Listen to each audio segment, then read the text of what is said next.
सीलमपुर के लड़के देश प्रेमी हो गए। पहले वो भूखे थे और बेरोजगार और घर से घर वालों से रूंधे हुए नाक तक, समाज से और देश से भी। उन्हें समझ नहीं आता था कि क्या करें। जिंदगी के बारे में कोई नक्शा उनके पास नहीं था, ना देश के बारे में। वे जुम्हाइयाँ लेते हुए आकाशवाणी सुनते और समझ न पाते कि किसके बारे में क्या कहा जा रहा है। पाठ्य पुस्तकों में लिखित उन्हें पराई जान पड़ती।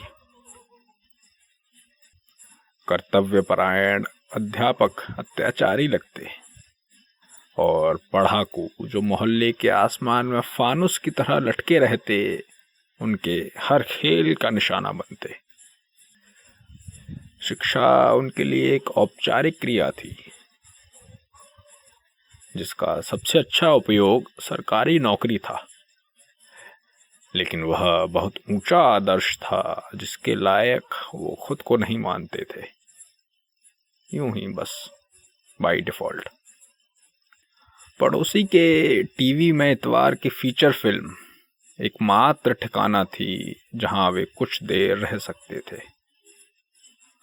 और जिसे बाद में एक बड़ी दुनिया का दरवाजा बनना था। सालों वे उसे खोलते बंद करते रहे, फिर वह अंततः खुला और 90 का दशक था।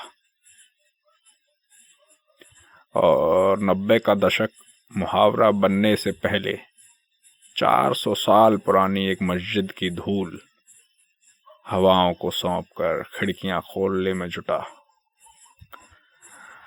वे अपने अंधेरे से इतने ऊब चुके थे, फिर रोशनी हुई, सब तरफ उजाला, सब साफ दिखाई देने लगा।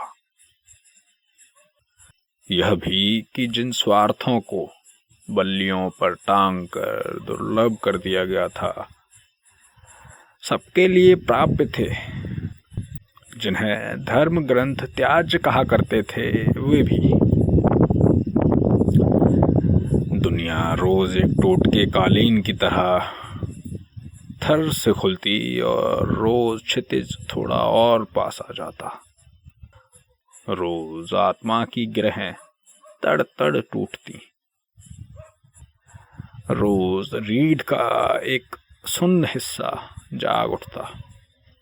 रोज पता चलता कि पैसे बुरी चीज नहीं है। रोज मालूम होता कि ना प्रेम पाप है, ना हस्त मैथुन।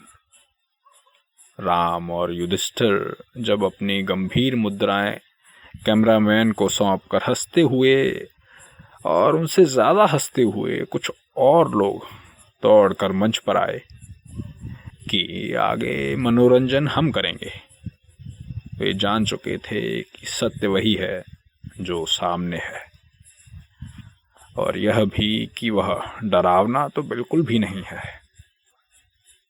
बरसों से हवा में लटके जिनके निहत्थे और अनाथ हाथ एक एक मोबाइल पकड़कर जिस दिन वापस लौटे, उन्हें पता चल चुका था कि कुछ तो होता रहा है उन्हें बिना बताए, कि लड़कियां उन पर हंस रही हैं और हर साल उन्हीं की फोटो पहले पन्ने पर छपते हैं, और हर दिन वे और ज्यादा अलैंगिक दिखाई देते हैं, और हर दिन और ज्यादा कमीनियां, लेकिन और भी ज्यादा उदासीन, कि जैसे उन्हें पता ही न रहा हो कि दुनिया को मर्द चलाते हैं। क्रोध और प्रतिशोध में उन्होंने लाखों डॉक्टरों, इंजीनियरों, जजों, प्रधानमंत्रियों को नालियों के हवाले कर दिया। उन्हें यह देश नहीं चाहिए था जिसमें प्राकृतिक चीजों की इतनी हेठी हो। कंधे तक हाथ डाल डाल कर मोबाइल की स्क्रीन में मसल डाला उन्होंने दूर देश के जाने कितनी औरतों को, जिन्हें वे दिन भर मोहल्ले की पढ़ाकू लड़कियों की टांगों में मुस्कुराता देखते थे और आगे जाकर थूक देते थे। वीर और रक्त की बाल्टियां कंधे पर टांगे वो रात रात भर घूमते, कामनाओं की तस्वीरें बनाते, बसों, रेलों, पेशाब घरों में और पुलों के नीचे लिख लिख कर छोड़ते रहे अपने संदेह, जिनका कोई जवाब उन तक नहीं पहुंचा।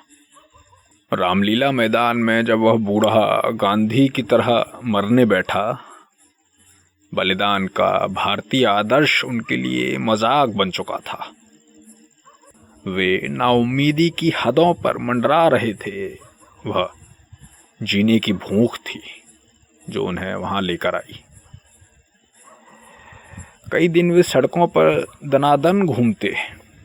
कई दिन उन्होंने हर सवाल का जवाब मोटरसाइकिल से दिया।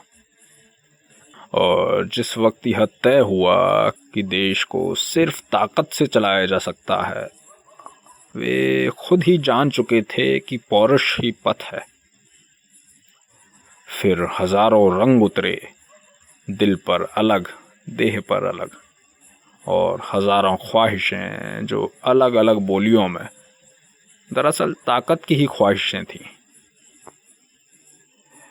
वे वजह ढूंढने निकले जो एक नाखुश देश के हर नुक्कड़ पर उपलब्ध थी। पर उन्होंने जो चुना वह सिर्फ इसलिए नहीं कि आसान था, इसलिए भी कि उसमें शरीर शौसष्ट के प्रदर्शन की गुंजाइश थी, निष्ठा के, पातिव्रता और अमानवीय और संवैधानिकता को सिद्ध करने की गारंटी भी। ये सत्य के लिए वह नहीं जाना चाहते थे। उनके लिए इतना काफी था कि आधी रात जगाकर कोई न कहे कि जो तुम छाती से चिमटा कर सो रहे हो, देख लो वह कितना सच है। अंतिम तौर पर विश्वास करने के लिए ये काफी थक चुके थे। उनकी हड्डियां अब आवरण मांग रही थीं। सो पहले उन्होंने पौरुष पहना, फिर पैसा, और सबसे ऊपर देश, जिसने सब शिकायतें, सब दुख सोख लिए। वो कहते घूमे कि क्या हुआ, मरते हैं लोग, लोग तो मरते ही हैं, असली बात देश और देश का विकास। और जिस दिन सहसा कंधे पर बैठा मिला वह आदमी जिसने जाने किस किस तरह बताया कि छाती चौड़ी और टांगों पर बाल हों और हाथ में लाठी हो, और दिल में सत्य को पा लेने का भरोसा और संशय कि सुरक्षित रहने का आत्मबल, तो कुछ भी किया जा सकता है। लेकिन वह पहले विकास करेगा, उसने कहा। और सीलमपुर के लड़के मुस्तैद हो गए। बोले कि अब जो सामने आया तोड़ देंगे जो पीछे से हंसा, तोड़ देंगे जो ऊपर से मुस्कुराया, तोड़ देंगे जो नीचे से कुलबुलाया।